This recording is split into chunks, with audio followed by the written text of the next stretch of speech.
নবম শ্রেণী প্রথম পর্যায়ক্রমিক পরীক্ষা 2025-এর বন্ধুরা, তোমরা যারা ইতিহাস সাজেশান উত্তর সহকারে খোঁজার চেষ্টা করছো, আজকে আমি তোমাকে বলবো তুমি সম্পূর্ণ কিন্তু উত্তর সহকারে সাজেশান পেয়ে যাবে আমার কাছে। ঠিক আছে, যদি তুমি এইগুলো করে যেতে পারো, এখান থেকে কিন্তু তুমি সমস্ত কোশ্চেন কমন পাবেই পাবে। ঠিক আছে, তো একটু দেখে নাও তোমরা কী কী পাবে। তার আগে একটু সিলেবাসটা বলি। তোমাদের ক্লাস 9-এর দেখো 1 ঘন্টা 15 মিনিটের 40 মার্কের পরীক্ষা দিতে হয়। পূর্ণমান থাকবে 40, পরীক্ষা দিতে হয় 1 ঘন্টা 15 মিনিট ধরে। অধ্যায় থাকবে প্রথম অধ্যায়, দ্বিতীয় অধ্যায় থাকবে। ঠিক আছে, এবং এখান থেকে তোমাদের এমসিকিউ থাকবে দেখো 10টা, এসএকিউ থাকবে 6টা। 2 নম্বরের প্রশ্ন 4টে লিখতে হবে, 4 2 8, আর 4 নম্বরের প্রশ্ন 2টো লিখতে হবে, 4 2 8, আর 8 নম্বরে একটা লিখতে হবে। এই সব মিলিয়ে কিন্তু 40-এ তোমাকে পরীক্ষা দিতে হবে। কথা বোঝাতে পারলাম? এরপর চলে আসবো, দেখো আমি তোমাদের নবম শ্রেণী কী করেছি, ভূগোল, ইতিহাস এবং বাংলার সমস্ত নোটস ফার্স্ট টাইমে তোমার যা আসবে এই সিলেবাস বোর্ডের সিলেবাস অনুযায়ী আমি কিন্তু সবটাই রেডি করে রেখে দিয়েছি। সুতরাং তোমার চিন্তার কোনো কারণ নেই। যদি তুমি এইগুলো করে ফেলতে পারো, এর বাইরে কিন্তু তোমার কোশ্চেন আসবে না। ঠিক আছে, তো ইতিহাসের এই তোমরা উত্তর পেয়ে যাচ্ছ এই পার পিডিএফ। এখানে যে প্রত্যেকটা পিডিএফ দেখতে পাচ্ছ, প্রত্যেকটা পিডিএফের রেট হচ্ছে 39। কিন্তু যদি তুমি এই 6টা পিডিএফ নাও 3টে সাবজেক্টের, সেখানে 240 টাকা দাম হয় অ্যাপ্রক্সিমেটলি। তো 240-এর পরিবর্তে আমি তোমাকে 179-এ কিন্তু এই 3টে সাবজেক্ট দিয়ে দেবো। আশা করি বোঝাতে পারলাম। যারা নিতে চাও পিডিএফগুলো, স্ক্রিনে দেওয়া হোয়াটসঅ্যাপ নাম্বারে অতি অবশ্যই আমার সাথে যোগাযোগ করো, তাহলে কিন্তু তোমরা পেয়ে যাবে। আর যদি তোমরা এই 6টা পিডিএফ নাও, তাহলে 4টে যে সাজেশান, সেই সাজেশানের পিডিএফটা আমি তোমাদেরকে ফ্রিতে দিয়ে দেবো। ঠিক আছে, ওটা ফ্রি আছে। এই 6টা নিলে তোমরা কিন্তু ওটা ফ্রিতে পেয়ে যাবে। তো বন্ধুরা চলো একটু দেখে নাও। এখানে প্রথম অধ্যায়ে তোমাদের ফরাসি বিপ্লবের কয়েকটা দিক। এখানে প্রথমে প্রতিটি প্রশ্নের মান 2-এ কী করবে দেখো। প্রথমে হচ্ছে কি কাকে বলে বা বলতে কি বোঝায়, যে বিষয়টা আছে। ঠিক আছে, এখানে টেইলি, ক্যাপিটেশন, ভিংটিএমে, টাইথ, কারবে বা কারবি এইগুলো করবে। তারপর দেখো লেতর দ্য ক্যাশে কি, টেনিস কোর্টের শপথ বলতে কী বোঝো, আশিয়া রেজিম বলতে কী বোঝো, সাঁকুলত কাদের বলা হতো, গিলোটিন কি, প্যারি কমিউন কি, জ্যাকোবিন কারা ছিলেন। তারপরে দেখো সন্ত্রাসের রাজত্ব বলতে কী বোঝো, ফিজিওক্রাটস কাদের বলা হতো, জিরোন্ডিস্ট কাদের বলা হয়, ডাইরেক্টরি শাসন কি, সেপ্টেম্বর হত্যাকাণ্ড কি, মহা আতঙ্ক কি, কে কেন ফ্রান্সকে ভ্রান্ত অর্থনীতি জাদুঘর বলেছেন, ফ্রান্সে বুর্জোয়া কাদের বলা। এখানে যে ইয়েলো কালার দিয়ে যেগুলোকে বারবার হাইলাইট করে দেওয়া আছে, সেই কোশ্চেনগুলো খুব ভালো করে আগে করে ফেলবে। এর উত্তর কিন্তু ওই পিডিএফগুলোতেই তুমি পেয়ে যাবে, সবটাই পয়েন্ট ভিত্তিক উত্তর পেয়ে যাবে। ঠিক আছে, আশা করি তুমি একবার পড়লেই তোমার কিন্তু পছন্দ হয়ে যাবে। উপরে যে আমি লিঙ্ক দিয়ে রাখবো, ওই লিঙ্কে গিয়ে তুমি কিন্তু পেয়ে যাবে। এখানে দেখো প্রতিটি প্রশ্নের মান কত, এবারে আমরা 4-এ আসবো। ঠিক আছে, প্রতিটি প্রশ্নের মান কত, 4। প্রথম প্রশ্ন পড়বে, ফ্রান্সকে ভ্রান্ত অর্থনীতি জাদুঘর বলা হয় কেন। 2, ফরাসি বিপ্লবের ফলাফল আলোচনা করো। প্রাগ বিপ্লব ফ্রান্সে পূর্ব রাজতন্ত্র কি দৈব রাজতন্ত্র ছিল। ফ্রান্সে আশিয়া রেজিম বা পুরাতন ব্যবস্থা সম্পর্কে কি জানো। এরপর দেখো পুরাতন ব্যবস্থায় ফ্রান্সের কর ব্যবস্থা বা কর বৈষম্যর পরিচয় দাও, অথবা পূর্বোত্তর ফ্রান্সে প্রচলিত বিভিন্ন করের পরিচয় দাও। 6টা ফ্রান্সে মানুষ ও নাগরিকের অধিকার ঘোষণা সম্পর্কে যা জানো লেখো। এর পরবর্তী দেখো 7 নম্বর প্রশ্ন পড়বে,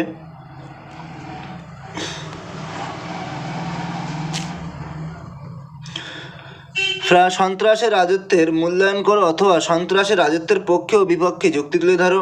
8 নম্বর গুরুত্বপূর্ণ প্রশ্ন হচ্ছে, ফরাসি বিপ্লবের পূর্বে ফ্রান্সের সমাজ কটি সম্প্রদায়ে বিভক্ত ছিল এবং সম্প্রদায়গুলির সংক্ষিপ্ত বিবরণ দাও। 9 নম্বর প্রশ্ন, ফ্রান্সের সাঁকুলতদের পরিচয় দাও, অথবা ফরাসি বিপ্লবে সাঁকুলতদের অবদান কী ছিল। টিকা লিখবে, এখানে টিকাগুলো আছে, খুব ইম্পর্টেন্ট টিকা, এই টিকাগুলো একটাও বাদ দেওয়া যাবে না।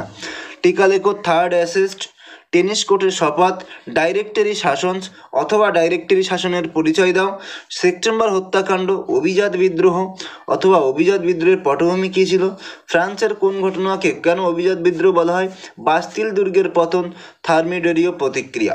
ঠিক আছে, এই যে ব্যাপারগুলো বললাম, এই কোশ্চেনগুলো কিন্তু করে গেলে ডেফিনেটলি এখান থেকে সমস্ত কোশ্চেন কমন পেয়ে যাবে। উত্তর কোথায় পাবে, পয়েন্ট ওয়াইজ উত্তর আমি তোমাকে আগেও বলেছি। ওই যে 2টো পিডিএফ বললাম, একটাতে এমসিকিউ এসিকিউ 2 মার্কস, একটাতে 4-8 আছে, ওখানে তুমি সবটাই কিন্তু পেয়ে যাবে। এবারে আসো প্রতিটি প্রশ্নের মান 8। প্রথম প্রশ্ন করবে ফরাসি বিপ্লবের সামাজিক, অর্থনৈতিক ও রাজনৈতিক কারণ আলোচনা করো। 2 ফরাসি বিপ্লবে দার্শনিকদের অবদান আলোচনা করো।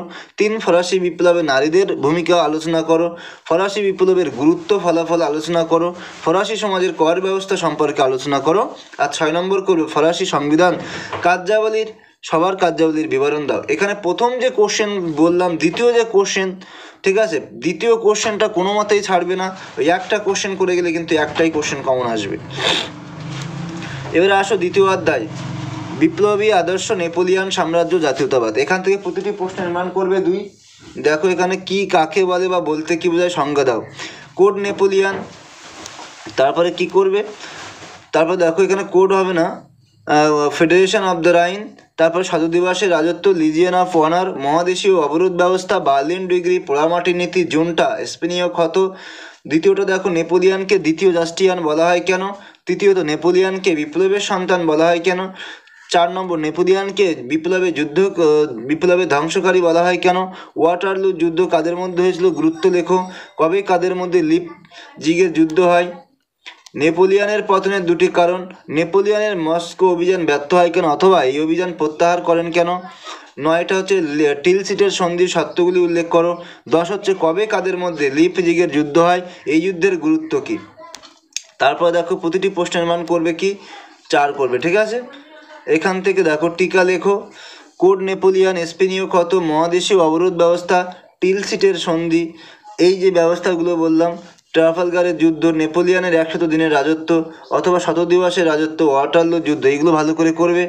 2এরটা হচ্ছে নেপোলিয়ানকে বিপ্লবের সন্তান বলা হয় কেন, নেপোলিয়ানকে বিপ্লবের ধ্বংসকারী বলা হয় কেন, নেপোলিয়ানের পতনের কারণ লেখো, ফ্রান্সে কিভাবে নেপোলিয়ান সাম্রাজ্য প্রতিষ্ঠা করে। তারপরে দেখো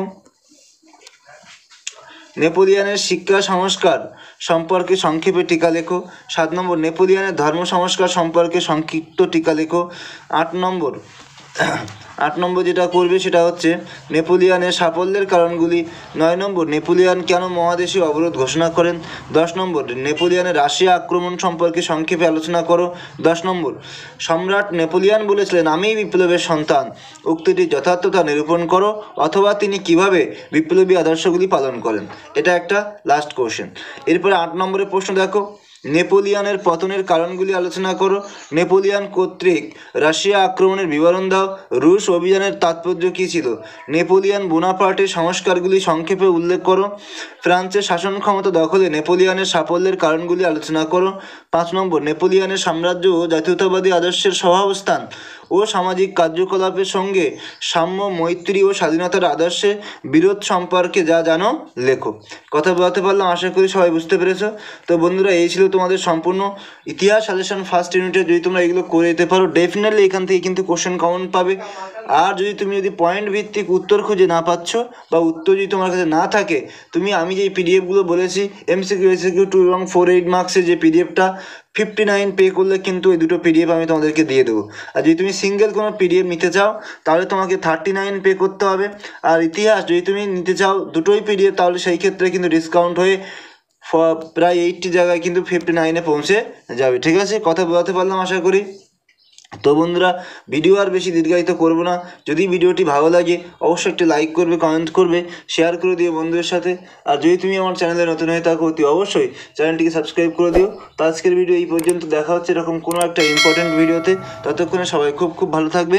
সবাইকে অনেক অনেক ধন্যবাদ।